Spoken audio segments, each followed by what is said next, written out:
Ја слушате програмата Низ Светото Писмо.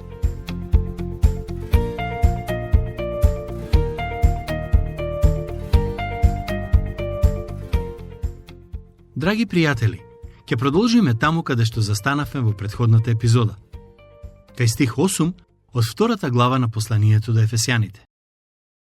Зашто по благодат сте спасени преку верата. И тоа не е од вас, туку дар Божи. Не е од дела, за да не се пофали некој. Ова е еден од најважните стихови во ова послание. Досега видовме како Павле пишува за минатото на христијаните во Ефес. Како и сите други христијани, и тие имаа грешно минато и се водеа според телесните страсти и похоти. Но Бог кој е полн со благодат ги пронајде и ги спаси. Истото го направи и за сите кои веруваат во Христос. Павле вели дека целта на сето тоа е да бидеме сведоци за неговата благодат низ целата вечност. Тоа е главната цел на секој христијанин, да биде жив сведок за Божјата благодат која е достапна за сите грешници. Повикани сме да го правиме тоа додека сме тука на земјата, а ќе го правиме низ целата вечност. Мене воопшто не ми пречи тоа. За мене е привилегија да бидам личност која ќе сведочи за Божјата прекрасна благодат. А што друго да правам кога еден ден ќе стигнам во рајот? И тоа не по моја заслуга, туку поради неговата благодат? Павле вели, по благодат сте спасени. Благодатта е всушност Божјата благонаклоност кон нас грешниците. Благодатта не само што ни ги простува гревовите, туку и ни дава други духовни благослови кои не ги заслужуваме. Во претходниот стих, апостолот вели дека благодатта ни е покажена во Христос, односно поради Него и Неговите заслуги. Има луѓе кои велат, се надевам дека еден ден ќе бидам спасен. Зошто да се надевате кога можете да знаете? Некој можеби ќе рече, не сакам да кажам дека ќе бидам спасен бидејќи не знам што носи иднината. Но јас велам, вашето спасение зависи од Божјата благодат, а не од тоа што ќе се случи во иднината. Бог ве спаси по благодат и секој кој го има тоа спасение може да биде сигурен во зборовите на апостолот Павле во Филипјаните 1:6. Оној кој го започна во вас доброто дело, ќе го доврши се до денот на Исус Христос. Ако сте Божјо дете, можно е да се случи барем за момент да застраните од Божјиот пат. Но оние кои вистински му припаѓаат на Бог ќе се вратат на неговиот пат. Убеден сум дека оние кои го имаат спасението не можат да го изгубат, туку по Божја милост ќе истраат на патот на праведноста. Затоа Божјите деца можат да кажат, спасен сум поради тоа што Христос го направи за мене, поради тоа што Светиот Дух ми помогна да го засакам и да му поверувам, и поради тоа што го пишува во Божјиот збор. Можете да бидете сигурни во вашето спасение, а не да велите, се надевам дека сум спасен или мислам дека сум спасен. Спасението ви е достапно преку вера и по благодат. Тоа не може да се заслужи, туку е дар од Господ. Зашто ние сме Негова творба. Зборот, преведен како творба, е грчкиот збор поема. Создадени во Христос Исус за добри дела што Бог ги предодредил уште од порано да живееме во нив. Сакам пак да кажам нешто во врска со Божјата благодат и Божјата љубов. Теолошки гледано, Божјата благодат е дефинирана како незаслужена благонаклоност. Јас за благодатта велам дека е Божјата љубов во дејство. Иако се поврзани, љубовта и благодатта не се исти. Слушнете што напишал професор доктор Луис Пери Шейфер на оваа тема. Треба да се направи јасно разграничување помеѓу Божјата сочувствителна љубов за грешниците и неговата благодат која им е понудена во Исус Христос. Божјата љубов не е исто што и Божјата благодат. Бог може да ги сака грешниците и да има сочувство кон нив, но сепак поради неговата праведност и светост не може да ги спаси од пропаст. Од друга страна, благодатта е всушност Божјата благонаклоност кон грешникот, која е заснована врз Христовата смрт со која беше платена казната за гревовите на луѓето. Токму поради тоа дело, Бог може да биде благонаклонет кон грешниците, бидејќи некој веќе ја зеде казната за нивниот грев, а тоа е Исус Христос. Без неговата смрт, Бог немаше да може да биде благонаклонет кон грешниците, бидејќи тоа би подразбирало дека Бог ќе се противи самиот на себе, односно на неговата праведност и светост. Бог е полн со благодат и таа благодат ја покажа на крстот на Голгота. Секој кој верува во неговата благодат и ја прифаќа, добива вечен живот. Верата е начинот на кој ние грешниците можеме да дојдеме до спасение. Но, дури и за неа во Светото писмо пишува дека е дар од Господ. Знам, некој можеби ќе сака да каже: добро тогаш, проповеднику, ако верата е дар од Бог, а Бог не ми ја дал, тогаш не може да ме обвини што ја немам. Не е тоа така едноставно. Во посланието до Римјаните 10:17 пишува дека верата доаѓа од слушање на Божиот збор. Во превод, тоа значи дека ако сакате да имате вера во Христос, потребно е да го слушате Божиот збор. И додека го правите тоа, Бог ќе ве благослови со вера во Евангелието. Може би една од причините зошто луѓето денес немаат вера е бидејќи ги хранат своите умови и срца со секакви учења кои им се сервираат на социјалните медиуми, наместо да се посветат на слушање и читање на Библијата.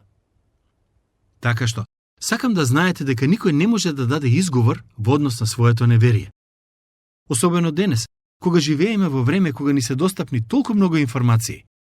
Секој има одговорност да трага по вистината, која ќе ја најде во Божиот збор. Немојте да мислите дека еден ден ќе можете да застанете пред Бог и ќе му речете: не верував бидејќи ти не ми даде вера.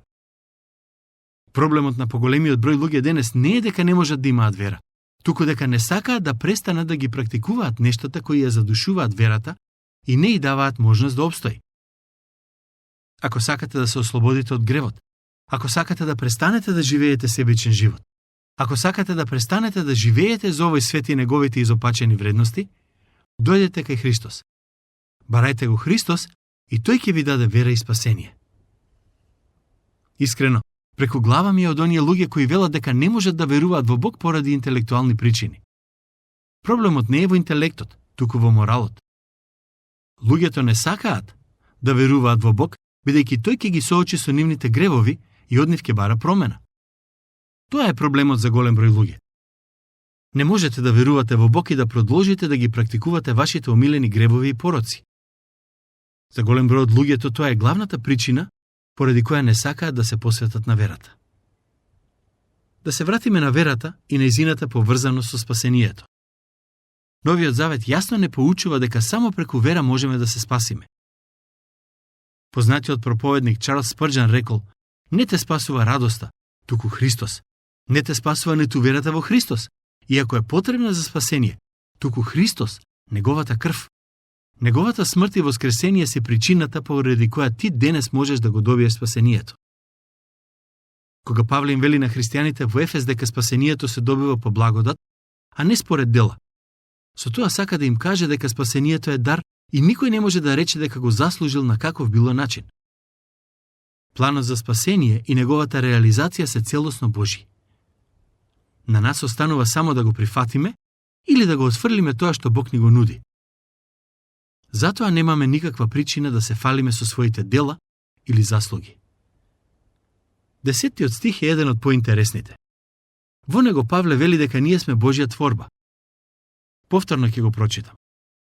Зашто ние сме негова творба, создадени во Христос Исус за добри дела што Бог ги предодредил уште од порано да живееме во нив. Старогрчкиот збор кој на наш јазик е преведен како творба е зборот поема. Тоа е коренот на зборот поема. Црквата е Божјата поема. Патем, кога зборувам за црквата во општи термини, сакам да знаете дека библиски гледано, таа е составена од сите Христови следбеници кои живееле од времето кога Господ Исус Христос бил на земјата, па се до ден денешен. Дел од нив се веќе во Божјото присуство, а дел од нив се тука на земјата.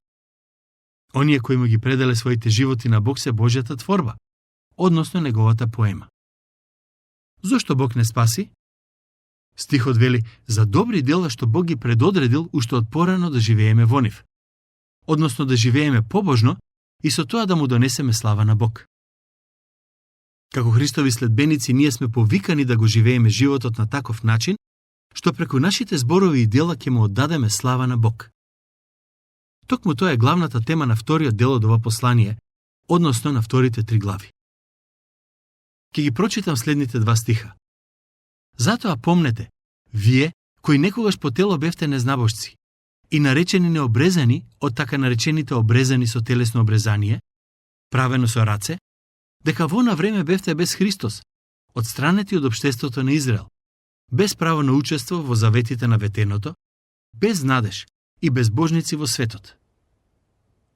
Пред некое време проповедав во една црква на тема «Што значи да си духовно изгубен?»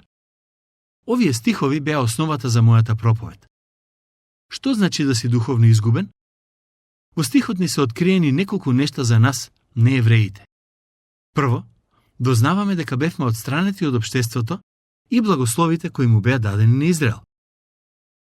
Ние немаме право да ги присвоиме за себе ветувањата кои Бог им ги даде на израелците во Стариот Завет. Тие ветувања не се дадени за нас. Затоа Павле вели дека не бевме дел од општеството на Израел. Например, Бог им даде на израелците одредени ветувања поврзани со земјата на која живеат. Тие ветувања немаат никаква врска со нас денес. Ние немаме удел во заветот кој Бог го направи со нив. Кога бев во Израел, ниту за момент не си помислив дека тоа е земја која еден ден ќе ми припадне и мене, бидејќи знам дека Бог им ја вети на израелците, а не мене. Но Христос сепак рече, во домот на мојот Отец има многу места за живење. А да немаше, зарем јас ќе ви кажев, одам да ви приготвам место? Кога ќе отидам и ќе ви приготвам место, пак ќе дојдам и ќе ве земам вас кај себе, за да бидете и вие каде што сум јас. Во стих 12, Павле исто така вели дека неевреите не само што немаа удел во ветувањата на Израел, туку беа и без надеж. Безнадежноста е една од најтажните реалности и на денешното време. Кади да се свртите, ќе видите дека луѓето се безнадежни и обесхрабрени. Но оние кои се во Христос имаат вистинска надеж со цврсти основи. Следната особина на неевреите без Христос е безбожноста. Кога Павле ги напишал овие зборови, пред речиси 2000 години, моите предци биле некаде во Европа и сигурен сум дека практикувале многубоштва и живееле на безбожен начин. Павле вели, без Христос сите луѓе се безбожни и безнадежни. Тоа е она за кое зборува Библијата, кога во неа пишува дека луѓето се духовно изгубени. Тоа е духовната состојба на поголемиот број луѓе низ светот. Тие немаат надеж бидејќи го немаат Бог. Може би токму безбожноста и безнадежноста се причините поради кои луѓето се повеќе практикуваат некакви пороци. Некои од нив се опијануваат за да ја намалат болката од безнадежноста. Други се дрогираат. Трети трчаат по пари, мислејќи дека таму ќе најдат цел и смисла во животот и слично. Ништо од тоа нема да им помогне. Ако се наоѓате во таква околност во животот, сакам да знаете дека само во Христос има вистинска надеж. Дојдете кај Него, покајте се за вашите гревови и предајте Му го животот. Тој ќе ви ја промени сегашноста, но и иднината. Но Господ Бог не допушти на евреите да останат во таа состојба. Тој најде решение преку Исус. Слушнете што пишува во следниот стих. Ова е добрата вест. Но сега, во Христос Исус, вие, кои некогаш бевте далеку, станавте блиски преку крвта Христова. Во храмот кој беше изграден во Ерусалим, имаше дел од дворот каде што неевреите можеа да дојдат и да му се поклонат на Бог. Но тој дел беше многу далеко од влезот на храмот. Затоа Павле им вели на ефесијаните: вие порано бевте далеку, но сега сте блиску до Бог, поради тоа што Господ Исус Христос го стори за вас на крстот. Сега можете да му се приближите на Бог и да имате подлабоко заедништво со Него во споредба со претходно. Стихови 14 до 17.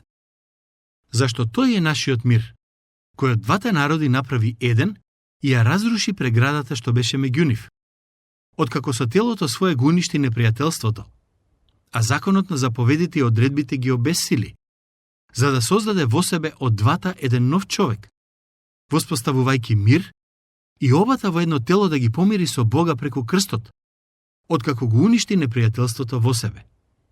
И, откако дојде, тој ви благовести мир вам далечни и блиски. Тоа значи дека ако дојдете со вера кај Господ Исус Христос, вие не само што го добивате спасението и станувате дел од Божиот народ, туку имате иста позиција како и секој друг христијанин. Помеѓу Божите деца не треба да има никаква поделба, баш која и да било основа, без разлика дали е социјален статус, боја на кожа, убедувања и ставови поврзани со политика, или пак нешто друго, Библијата јасно не учи дека сите христијани се едно во Христос. Тој плати иста цена за вас, како и за другите христијани. Не е важно кој сте. Ако верувате во Христос, вие и јас ќе бидеме заедно со Бог низ целата вечност. Затоа, уште додека сме тука на земјата, треба да го градиме нашето заедништво и да живееме во љубов и мир, бидејќи сите кои се во Христос се Божји синови и ќерки и дел од едно семејство. Во Божјото семејство не смее да има поделби. Тука ќе го завршиме денешното проучување. Следниот пат ќе продолжиме таму каде што застанавме денес. Дотогаш, Бог да ве благослови.